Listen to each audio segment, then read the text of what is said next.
Selamat siang pemirsa, apa kabar? Anda kembali menjumpai kami dalam Citra News terkini. Edisi Senin 16 Desember 2024, sejumlah informasi telah kami sediakan untuk Anda. Bersama saya Yosef Ome, kita akan ikuti Citra News terkini.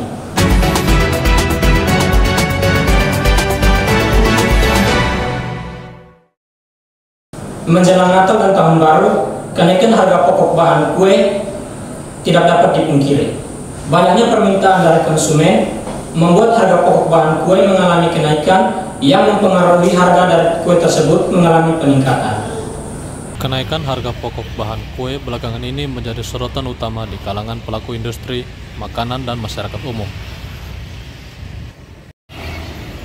Dalam beberapa bulan terakhir, sejumlah bahan baku seperti tepung, terigu, gula, dan telur mengalami lonjakan harga yang signifikan.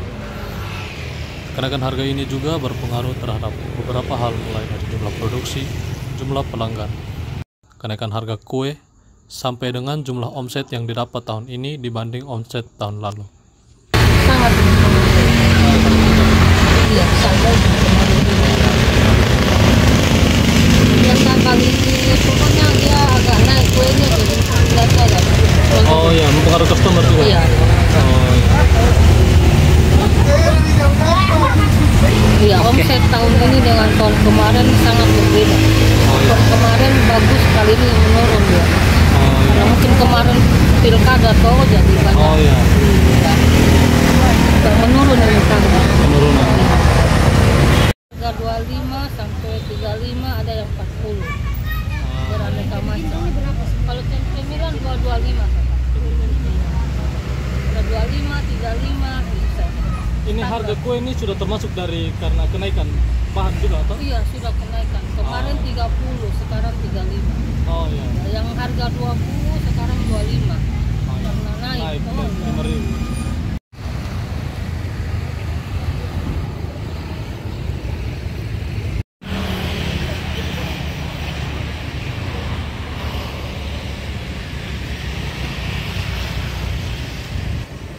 Jalan Taibenu di Kota Kupang kembali menjadi sorotan setelah kerusakan terjadi. Jalan yang menjadi akses utama bagi warga Kelurahan Oebufu dan semua orang ini pernah diperbaiki pasca bencana Seroja. Kerusakan ini menimbulkan kendala bagi warga sekitar dan para pengguna jalan yang melintasi jalanan tersebut. Selamat sore pemirsa, sekarang saya sedang berada di Jalan Taibenu Kelurahan Oebufu RT 004 RW 001. Jalan Taibenu Kelurahan Oebufu kembali rusak akibat curah hujan yang tinggi pada bulan Februari 2024. Jalan yang pernah diperbaiki pasca Seroja ini kini mengalami kerusakan kembali, dan kerusakannya lebih parah dari kerusakan yang pernah terjadi sebelumnya. Jalan Taibenu itu dia kembali rusak itu ketika bulan Februari hujan 2 hari bulan Februari itu dia langsung retak sampai dengan saat ini. Jadi kalau hujan semakin ini, panas semakin menurun terdampak ya, karena memang di sini ini kan akses jalan ini toh, terus warga juga punya aktivitas juga merasa terhambat karena mereka harus melalui jalan yang kecil itu, terus warga juga di sini kan rata-rata punya ekonominya ini ya, usaha kecil. Jadi kan banyak warga yang berjualan di ini, akhirnya dengan jalan yang rusak seperti ini mereka merasa dampak penghasilan itu semakin menurun karena akses jalan ini tidak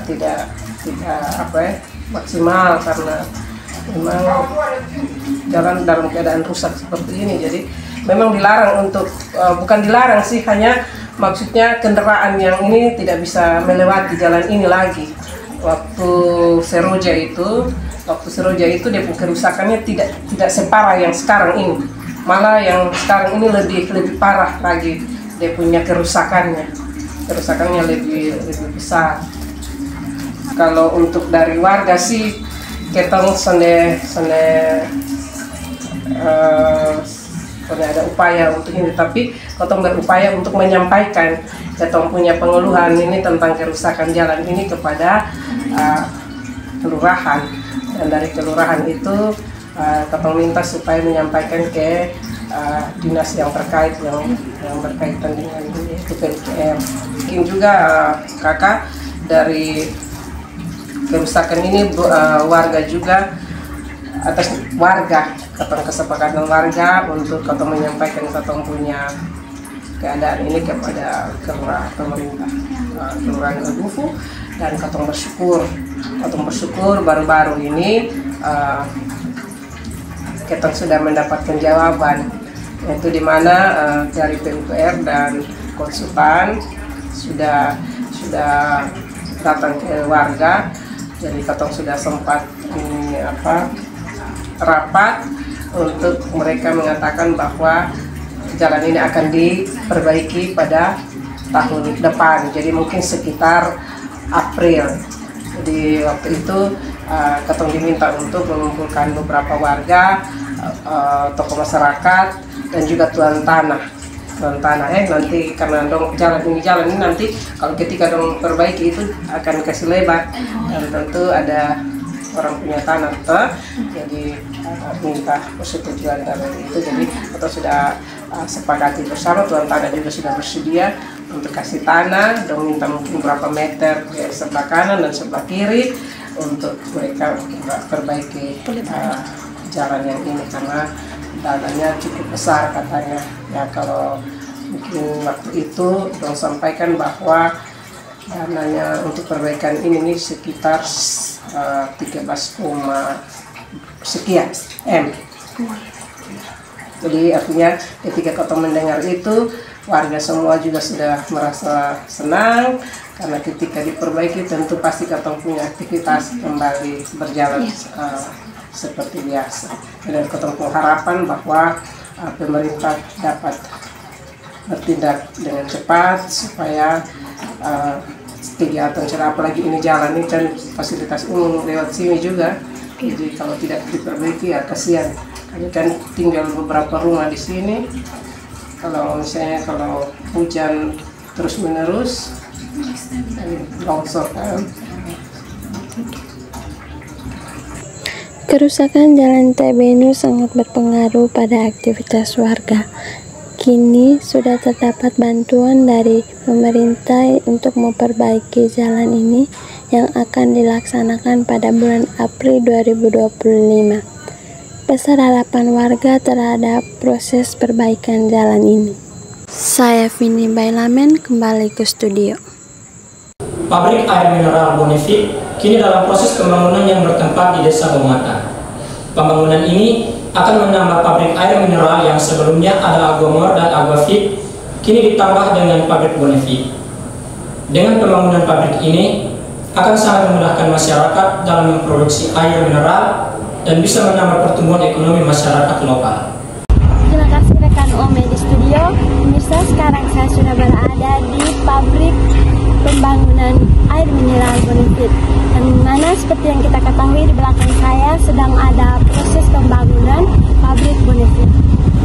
Pabrik air mineral Bonefit kini dalam proses pembangunan. Pembangunan yang dimulai pada bulan September 2023 ini diperkirakan akan selesai pada tahun 2025. Pembangunan ini akan sangat membantu masyarakat dalam kebutuhan akan air mineral. Alasan memilih Bomata untuk tempat pembangunan?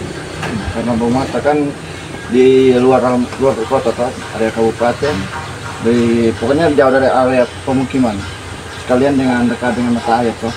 Terus apa tantangan yang paling sering dialami dalam proses pembangunan? Tantangan itu tergantung, kalau paling parah itu pas cuaca. Kalau cuaca ini kan ya tanah lumpur kok, tanah Bomata ini tanah liat. Kalau enggak mau kasih masuk material itu susah. Tapi kalau itu dia punya solusinya tuh kalau mereka solusi itu paling kita pasang tanah luar begini nih untuk opol jalan kok bisa lancar. Terus pembangunan ini dimulai sejak kapan dan diperkirakan berakhirnya kapan? Kalau dia mulai itu dari tanggal 23 September 2023 sampai mungkin targetnya untuk tahun depan pertengahan. Saya Vini Balamen kembali ke studio. Rumah Kelenteng Lai merupakan sebuah bangunan bersejarah di Kota Kupang, menjadi bukti nyata toleransi dan keharmonisan antar umat beragama di daerah ini. Meskipun berlokasi di tengah-tengah masyarakat yang mayoritas beragama lain, Kelenteng Lai tetap berdiri kokoh dan menjadi pusat kegiatan keagamaan bagi umat Konghucu. Selamat siang pemirsa, sekarang saya berada di rumah warga yang terletak di Jalan Kota Lama, dan ini biasa dijadikan tempat ibadat bagi agama Konghucu. Rumah Kelenteng Lai yang terletak di Kota Lama merupakan bangunan bersejarah yang patut kita kagumi. Arsitekturnya yang unik merupakan perpaduan harmonis antara elemen-elemen tradisional Tionghoa dan sentuhan lokal yang khas. Detail-detailnya yang mengagumkan, ukiran kayu yang rumit dan penuh makna menghiasi setiap sudut bangunan, mencerminkan keahlian para pengrajinnya. Warna-warna cerah yang masih terjaga dengan baik menunjukkan ketahanan material dan keindahan estetika yang tak lekang oleh waktu. Tata letak ruangannya yang terencana dengan baik menunjukkan pemahaman mendalam tentang prinsip-prinsip Feng Shui. Rumah Kelenteng Lai bukan hanya sekedar bangunan, tetapi juga sebuah karya seni yang mencerminkan kearifan lokal dan kekayaan budaya Tionghoa yang telah berakar di Kota Lama selama berabad-abad. Dia buat aja sama mama, dia bilang. Kelenteng Lai merupakan bukti nyata bagaimana budaya Tionghoa telah memberikan kontribusi yang signifikan terhadap kekayaan budaya Indonesia. Melalui pelestarian bangunan ini, kita dapat menghargai dan memahami pentingnya menjaga keberagaman budaya dan sejarah bangsa.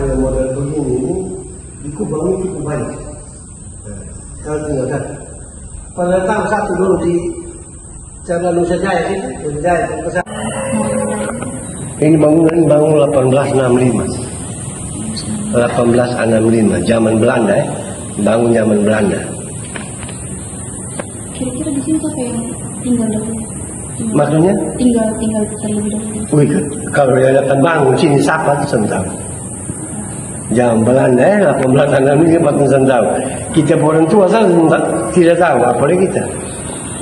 Kalau dari perawatan rumah Manggalai ini, bagaimana cara? Ini perawatan ini kita Manggalai kumpul bikin baik kalau ada rusak. Dia rusak paling rusak begitu aja, itu rusaknya begitu. Kira-kira menurut Bapak, agama Konghucu pertama kali masuk ke Kupang kita? Wih, kalau masuk ke Kupang tahun berapa tuh tahu. Karena rumah abu yang model begini ini di Kupang ini cukup banyak. Nah, sekarang tinggal satu. Pernah tahu satu dulu di Jalan Nusa Jaya situ, Nusa Jaya ke sana. Sekarang toko Apola, Galaksi, itu dulu rumah abu Marga Cung di situ. Dia mengadanya ke laut. Itu dong sudah jual orang sebagai ruko. Dulu satu rumah abu situ. Bangunan begini ini kalau di sini banyak, zaman dulu banyak. Ini satu, ini pembelakang juga ada satu. Yang sekarang toko apa? Jual opor. Nah, jadi yang di sana tuh bukanya menghadap ke sana. Ke laut, ini menghadapnya ke sini. Jadi dulu tempel belakang ini. Koleksi artefak di Kabupaten Alor di Museum Kupang memiliki nilai sejarah yang tinggi yang menggambarkan kehidupan dan budaya masyarakat Alor di masa lampau. Pameran ini memberikan kesempatan bagi pengunjung untuk memahami bagaimana masyarakat Alor hidup dan berinteraksi dengan lingkungan mereka di masa lalu, serta bagaimana budaya mereka berkembang hingga saat ini. Baik, terima kasih untuk rekan saya, Ome, yang ada di studio. Sekarang saya berada di Museum Negeri Kupang, dan sekarang kita akan menjelajahi tentang peninggalan sejarah dari Kabupaten Alor. Museum Negeri Kupang hari ini menjadi pusat perhatian para pencinta sejarah dan budaya. Di sini tersimpan sebuah jendela waktu yang mengungkap kisah peradaban Kabupaten Alor, Nusa Tenggara Timur melalui koleksi artefaknya yang luar biasa.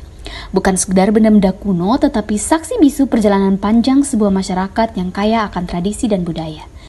Koleksi tersebut mencakup topeng kayu dengan ukuran rumit, mencerminkan seni dan kepercayaan masyarakat. Patung nenek moyang dan panglima perang dengan detail yang mengagumkan menunjukkan hierarki sosial dan sistem kepercayaan yang kompleks. Pakaian adat panglima perang dengan ornamen dan detailnya yang unik mengungkapkan keanggunan dan kekuatan pemimpin mereka.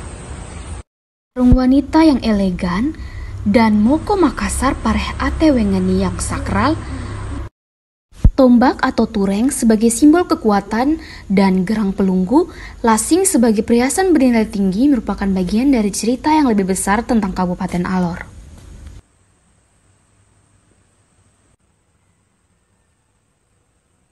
Koleksi museum itu bergantung pada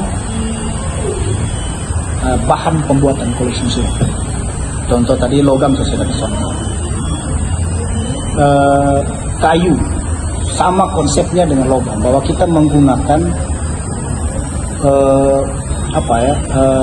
pengetahuan lokal tentang perawatan kayu. Banyak sekali perawatan lokal, ilmu lokal atau pengetahuan lokal berkaitan dengan perawatan benda, mau dia kayu, logam.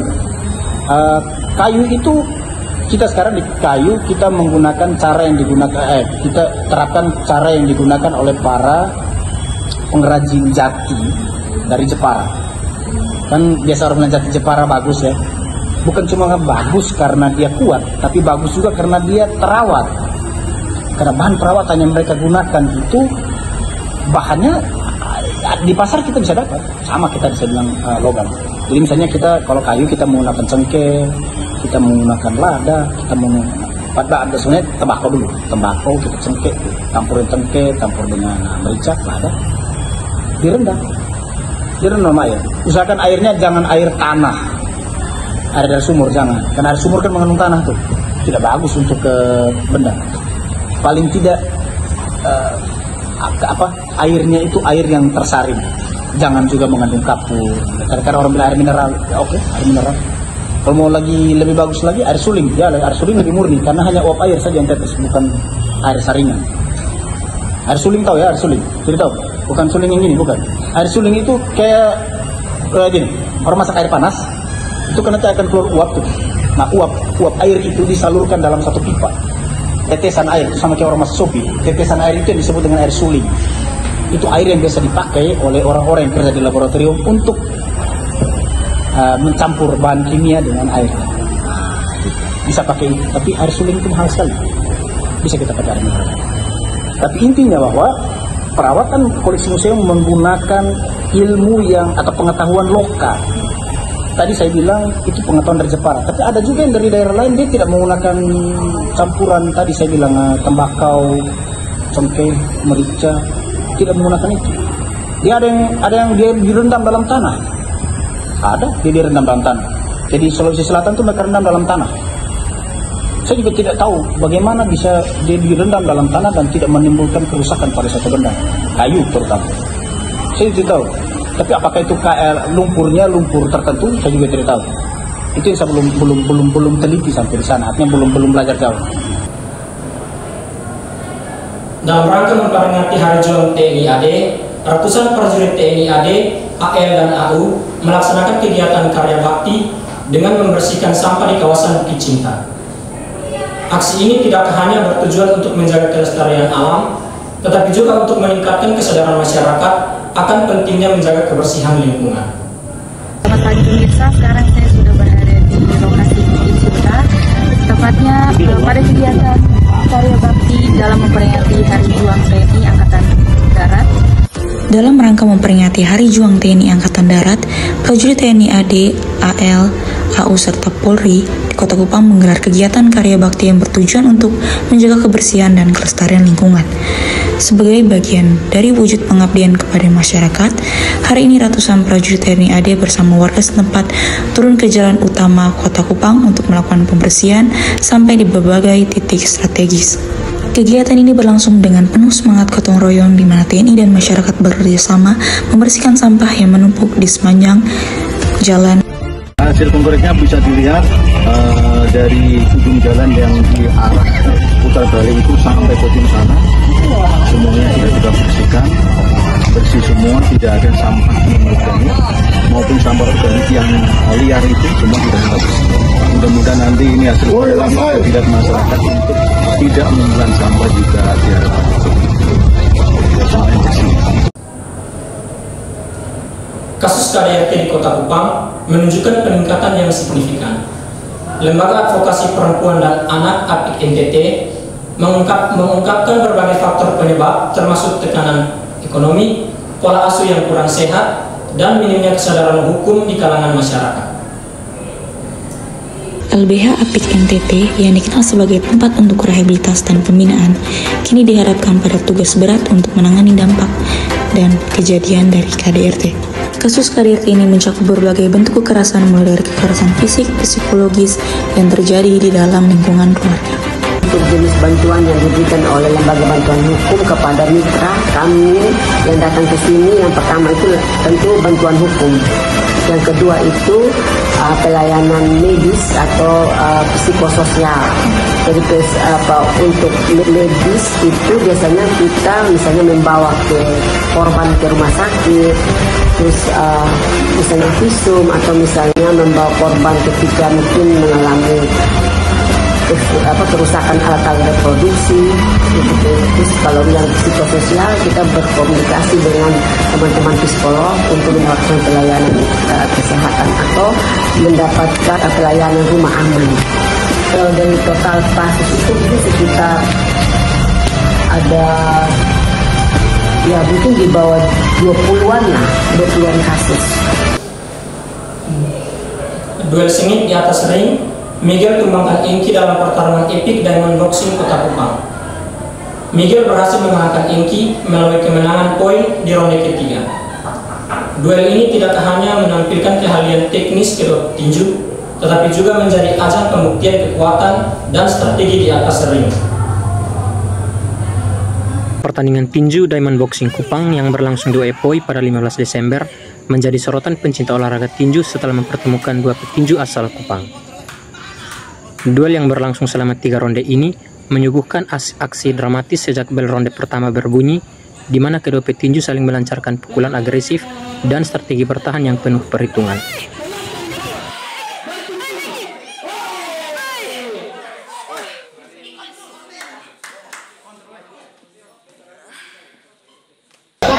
Persiapan pertama itu latihan kardio, yaitu saya latihan tentang latihan lari, terus latihan skipping, terus yang kedua saya latihan teknik berupa pukulan, macam-macam pukulan seperti ada jab, straight, uppercut, undercut sama hook. Terus saya juga latihan shadow box untuk memperlancar pukulan, terus latihan pukulan supaya itu pukulan lebih keras. Kalau untuk latihan sparring belum jarang saya latihan.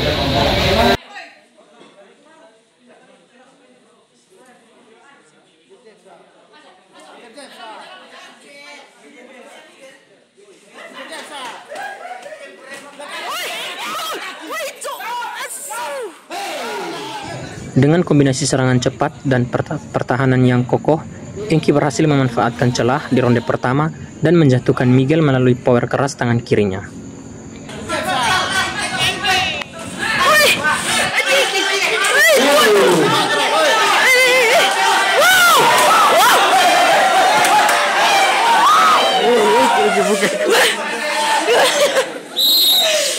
Baik, penonton terhibur. Motivasi dari pertandingan ini ya walaupun kalah tapi ini menjadi pengalaman buat saya dan saya tidak akan kambuk. Saya akan lebih giat lagi berlatih dan akan bertanding lagi ke depannya. Pertandingan ini bukan hanya menunjukkan dominasi kedua petinju di atas ring, tapi juga menampilkan keahlian teknik dan skill kedua petinju. Pada ronde ketiga, Miguel dengan kekuatan cepat dan akurasi pukulan yang tepat melancarkan pukulan demi pukulan yang mampu melemahkan Inky sampai alas kepala atau headband dari Inky terlepas.